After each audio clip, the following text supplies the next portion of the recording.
All right, Browns fans, Rufio here. Today we're going to be looking at the Browns' futility in the red zone. There were a lot of red zone issues that plagued us in that Denver Broncos game, kind of on through this Buffalo Bills game. So just wanted to take a look at what is and isn't working down here. So we got down to first and one, ball on the 1 yard line. I think we had 10 or 11 plays where we just couldn't get that last yard to get in the end zone. And there are some things that we tried down here that I like and some things that I don't really like. One of these things that I don't really like is this play that we ran. It's called Duo. It's one of the Browns kind of attitude plays. And I think we were just in the mindset of, hey, let's just run them over. Let's just pound the ball and get it in the end zone. And I don't hate that mentality or that approach, but this specific play, I think it's going to be pretty difficult to do that. One of the issues in the red zone is that you don't have the space to stretch the field. And when you don't have that kind of space, a lot of times the defense won't leave safeties deep back to protect that space. And so here we can see that they brought everyone up to the line of scrimmage. We have one defender out here covering Odell Beckham Jr. 1-to-1. And then there are 10 players, 10 Buffalo players in the box left over. Typically, you can run the ball because some of those players are further away from the play, either deep or outside. In this instance, they are all geared up to stop the run. And not only are they close to the line of scrimmage, if we watch on the snap, all of them are reacting very heavily and immediately to any kind of running action. So, they've really committed all the resources here and sold out to stop the run. This is just going to be a very difficult place to run the ball. Now, obviously, you can't just abandon the run altogether, but the way that you have to run the ball down here is to leave some of these players unblocked, but leave them unblocked in a way that isn't going to hurt your actual running play. As we move to the end zone angle here, we can kind of see the issue with this specific play called Duo. What Duo stands for is basically double teams, right? Duo, you're trying to get two blockers on one of their defenders. And as you can see from their formation here, because Buffalo is able to bring all those extra players up to the line of scrimmage, they're able to cover up our tackle and guard on the strong side, on the play side of the formation. We are almost always going to run this play to a two tight end side of the formation. So that's going to be the play side. What we're trying to do is have those two tight ends double team one player, have the tackle and guard double team another player, and just really create movement at the point of attack with those double teams. Now again, because there is no deep threat here and Buffalo is able to kind of crowd the line of scrimmage, you can see that we simply don't have enough people to double team anyone. If our guard and tackle double team one of these two defensive linemen, there's going to be another one who's simply wide open to break into the backfield and make a play. And then over our tight ends, we have an even bigger problem, right? We have three players here, if we include Jarvis Landry, who's been motioned into the formation to block a third player. Not only do we not have the numbers to create a double team here, we're actually short a player altogether. Buffalo has 4 players here at the point of attack, and we only have 3. So with this duo play, Nick Chubb is going to read basically his down blocks in the Mike linebacker here. If that linebacker steps up to the line of scrimmage to fill downhill, Chubb is going to have a bounce read and he's going to try to cut this to the outside. If that linebacker flows over the top and scrapes over the top of the play, Chubb is going to put his foot in the ground and try to cut up downhill where that linebacker has vacated. However, in this play, we can see that Chubb can get kind of a bounce read as that linebacker steps up to the line. And if he looks to bounce that play outside, he's got a defensive back sitting there waiting for him. So this play specifically, the way it's designed, the way Buffalo is defending us with all these players up at the line of scrimmage, we simply don't have the ability to create a numbers advantage that we need in the running game. Even down here where we're just trying to pick up 1 yard, if we give Chubb kind of a running head start, a head full of steam headed downhill, he also might be able to pick up the one unblocked player if we can't block them all, especially if we leave the right player unblocked and he has to come in from an angle as Chubb kind of heads downhill. That's a place where you might reasonably expect Chubb to be able to drag somebody into the end zone. However, with this specific duo play, we're leaving 2 guys unblocked, and they're approaching Chubb from, pinching angles in exactly the way that it's going to stop this play. So I don't particularly like this duo call down here in the red zone. I just don't think it's really going to work. We're running into the teeth of the defense, and we're not really able to block this play up in such a way that leaves somebody who isn't as dangerous unblocked for Chubb to beat one-on-one. So we did try some other runs in this red zone sequence as well. Here you're going to see probably the heaviest personnel we can put on the field.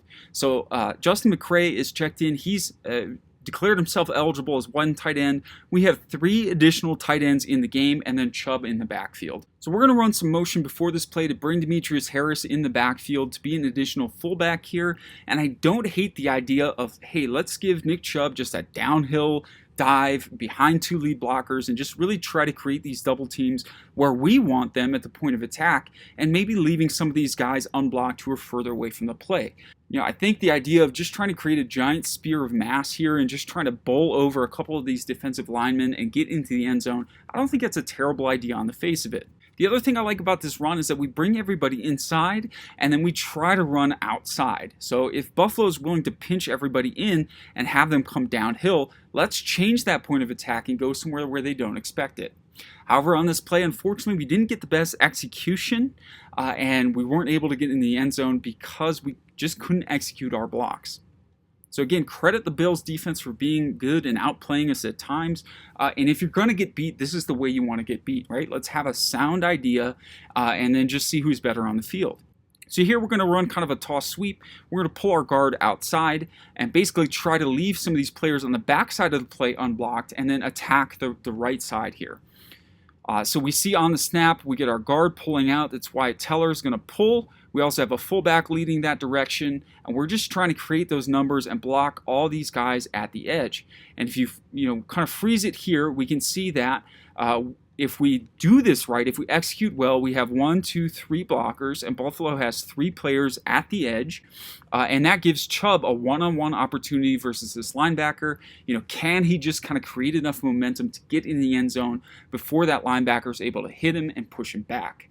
The other unblocked player we have on the play is all the way on the other side of the formation here, and that's exactly the kind of unblocked player that you want to leave in this situation. This player is never going to be able to chase this play down from behind in time to get Chubb before he's able to drag him into the end zone. So again, sound idea here. We just unfortunately couldn't execute these blocks, and by the time Chubb is able to get outside here, there are just too many Bills who have shed blocks and are able to meet him at the point of attack. In fact, the idea that we had that I liked the most is actually our first play, and we actually ran this play several times down here at the 1-yard line, and this was a run fake, right? So we know that the Bills are selling out to stop the run. We can see that they're not committing any players deep to protect the deep space on the field. They're all coming downhill aggressively on any kind of run action here. So we only had to run really soft play action to be able to vacuum up all these linebackers up to the line of scrimmage, and that creates one-on-one opportunities for our playmakers on the outside. So we have Odell Beckham Jr. in the game here. We maybe got too cute with this route. We can see he runs a fake slant, but if we really wanted to, we could just bang the slant in right here for a simple pitch and catch and a touchdown. So in some respects, I like this play call. On other respects, I think maybe we got too cute here. But in any event, the play call is going to be a fake slant to the middle and then a wheeling out to kind of a corner route on the outside. And that is a very effective fake in this situation because as this defensive back, the 2 routes that you're trying to take away the most are going to be the slant to the inside and the fade to the back corner. So the fact that we fake that slant is going to be a really effective fake. And in fact, it fakes out that corner so bad he has no chance but to hold and grab and cling on for dear life, which drags not 1, not 2, but 3 flags on this play for defensive pass interference and resets kind of the downs that we're able to have down here. So again, very, very sound idea. We weren't able to execute in terms of actually catching the ball for a touchdown, but we were able to execute here to get a pass interference call and move just a little bit closer. Okay, so here is the second instance of that play call. I like it even better this time because we're at the right hash and we have even more space for Odell. Again, you can see McCray in the game and 2 tight ends. And again, anytime we have at least 2 tight ends on one side, the other team's going to be expecting duo. We get that soft play action again. The linebackers bite yet again. And then here we're able to toss this up to Odell and give him not only a chance of making the play, but kind of the and one of drawing that flag as well. So this is yet another thing I like down in the red zone. Again, we weren't able to execute on this play, which was very, very frustrating to watch, I'm sure, for all Browns fans out there. But the idea is sound, right? We have a run called here. We are going to run duo to our left. but we give Baker basically a pre-snap RPO. We give him a read pre-snap. So you can see as Odell lines out that Baker gives this little hand signal behind the line of scrimmage here. That's telling Odell, hey, run a fade. I'm going to throw it up to you and let you go make a play. So basically the whole line, all the receivers and the back all think this is a running play. And Baker and Odell are the only two on that page that we're going to actually throw the ball here. So on the snap, again, you will see all the linebackers, everyone, all 10 of these players step up to the line. We have a one-on-one with a top 5 receiver in football, but unfortunately, we just weren't able to get the throw and the catch in the right spot here to make the play. I think this is a throw that Baker could throw a little bit better. You can see Odell has a lot of space to the outside here, and if that throw's dropped in maybe a little further outside, Odell's got a better chance to make a play. Also, we've seen Odell just make some ridiculous catches, both in the red zone and in the normal field of play. And that's a ball that you can expect him to come down with more often than not. So yet again, I like the idea here. It's just the execution didn't quite work out for us on this play. Andrew, I don't think I've ever been around a game where I've seen as many plays run from inside the 5-yard line offensively by a team that only has a dozen points.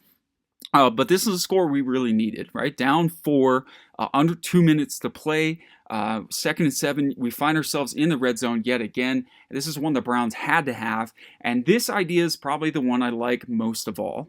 Obviously, we have a little bit more space to work with here because we're at the 7-yard line going in, so a little bit more vertical space to play with in that end zone. But the idea here is, let Buffalo try to stop the run. Let's spread the field a little bit, get players away from that line of scrimmage just a little bit, and then let our playmakers go make plays in space. So what we have here to the bottom side of the screen is going to be a snag concept. What that is, we're going to have one receiver come and run kind of a hitch or a sit, kind of underneath, shallow. We're going to have one player run a corner route back behind that, and then our third player is going to run to the sideline on kind of a shallow route into the flat. What that does is creates a triangle stretch. So we have one inside, one outside, and one deep. And that is going to be really good against zone coverages. What it also does is creates good matchups for us and gets us good man-to-man routes as well. So with this sit route, right, a hitch can be there if we turn around quickly. And then once that player turns around, they can kind of work away from the coverage, either breaking inside or out based on the leverage of that defender. The corner route is also very difficult to cover in man-to-man as well. And then if we have, I believe we have Demetrius Harris running that route, so throwing up a jump ball to our big tight end, never a terrible idea. On the opposite side, we're going to have Higgins, and he's going to be soloed up here in man-to-man coverage. I believe this is kind of a slant route, but it turns into like just a little seam down the field. And that's eventually where Baker ends up going with the ball. We can see on the snap that this is all-out blitz. They send 6 after the passer right away. And once we see that Nick Chubb is in the protection, the Mike linebacker who has Chubb in man-to-man is going to fire as well. That means that Buffalo's guaranteed to have one untouched rusher. But if we look down the field, we have all this space and each of our wide receivers is singled up. There is no help underneath. There is no help deep. There is no help anywhere. And this is a situation where our receivers and our quarterback have to win. So on this play, I think our receivers do a great job. We probably have 2 open receivers on this side of the field if we want them. Baker obviously does a great job in finding someone open as well, as Higgins is able to get through that press, break that kind of slant or seam inside, and just flat-footed catch, an easy pitch and catch for a touchdown.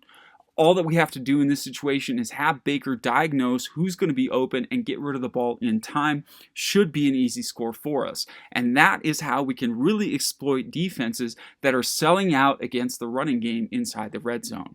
So hopefully this was a sign of things to come. Great watching Hollywood Higgins roll out that red carpet yet again. But the Browns seem to be figuring things out down here in the red zone. We've done a lot better in recent games. Avoiding turnovers and throwing touchdowns, running the ball in for touchdowns. But it's really about utilizing the space. When there is no deep threat and those safeties are up to the line of scrimmage, how can we create advantages? One of those ways being through the passing game and spacing our receivers out, taking advantage of one-on-one opportunities. And the other way is blocking the right guys at the right space in the field in the running game and leaving those extra players unblocked kind of on the periphery of the play where they can't make a stop. So that's it for me this week, Browns fans. Thanks for tuning in. Make sure to visit dogsbynature.com for all your Cleveland Browns news and analysis. I'm Rufio, and we'll see you in the next one.